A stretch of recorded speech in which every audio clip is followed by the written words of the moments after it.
Today's video is a little different. I'm continuing with the Great British Bake Off Challenge from Season 1, Episode 2, Meringue, Petit, but I'm making my own version, a Peach Melba Pavlova. I'll show you how I came up with the idea, tested it, and how basic techniques let you easily adapt or create desserts yourself. I got my inspiration from these Ontario peaches that are in season. They taste just incredible. I started by sketching the first version of the recipe. Meringue shells, mascarpone cream with some lemon and tarragon, raspberries, peaches poached in some sparkling wine, and jelly cubes made from the poaching liquid. Alright, let's start. Step 1. Infuse 200 grams of whipping cream overnight with some sprigs of tarragon and lemon zest. The next day, I moved on to the meringue. I used the standard French pavlova ratio of egg white, sugar, and icing sugar, which is 1:1:1. In this case, I had 105 grams of egg white, 105 grams of sugar, and 105 grams of icing sugar. I grated some lemon zest into the sugar, which was a bit risky since the oils can make it harder to whip the egg whites, but it worked. As always, I whipped the egg whites until foamy and then gradually added the sugar. Our goal here is to dissolve it completely. Once I reached stiff peaks, I added the icing sugar and folded it in with a spatula. Or at least, I should have. I tried using my hand mixer to see if I can reach the stiff peaks again, and that was a mistake. It did struggle, so I ended up transferring the meringue to my stand mixer to finish. Lesson learned, fold with a spatula or just use a proper mixer. Next, I piped the meringue into silicone molds to create little bowls, and I used a plain nozzle about 8 to 10 millimeters wide. I made 2 sizes to test what works better and piped extra shapes for decoration. I baked them for about an hour and 45 minutes at 225 F or about 110 C. For the poached peaches, I grabbed a bottle of sparkling dry rosé, something full-bodied and fruity. Opening it was more challenging than I expected. Into the pot went 300 grams of wine, 100 grams of sugar, around 150 grams of water, and some tarragon.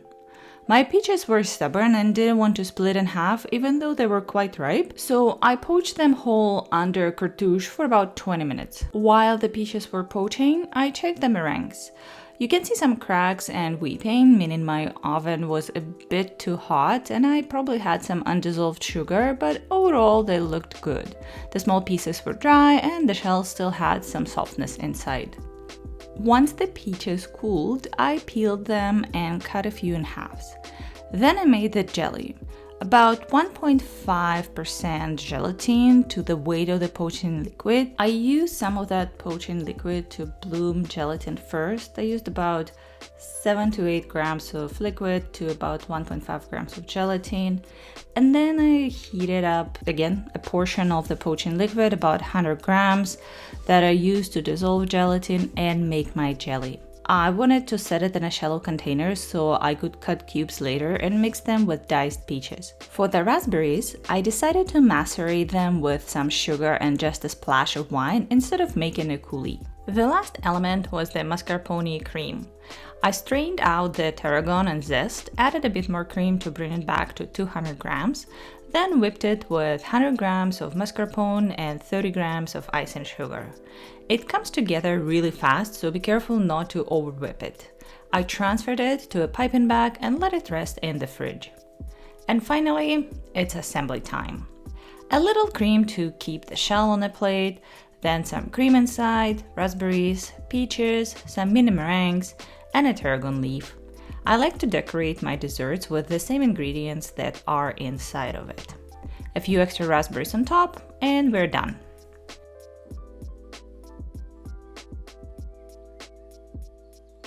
Now, tasting my first attempt, it was not overly sweet, which is good, and the raspberry added freshness, the peaches were flavorful, and the lemon zest worked nicely. But a few things I would like to change is the wine. I need to change it to something sweeter, more aromatic.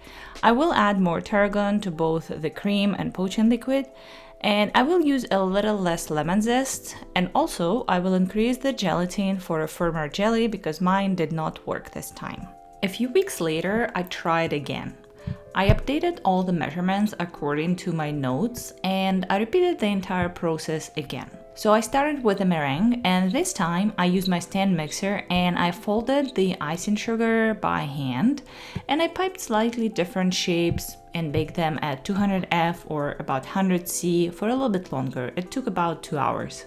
For poaching, I switched to a very aromatic Riesling instead of sparkling wine, and I added a bit more sugar, more water, and some extra tarragon.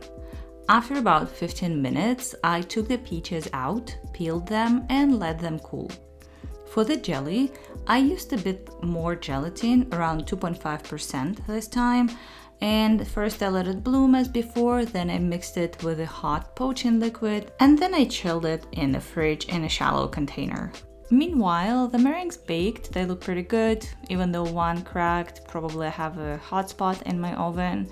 And while they cooled, I made the coulis.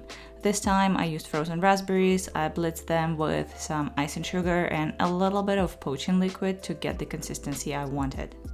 I did not strain it, but if you don't like the seeds, you can totally do it. The mascarpone cream was exactly the same ratio, I just added a little bit more tarragon for the flavor. Now it's time to assembly.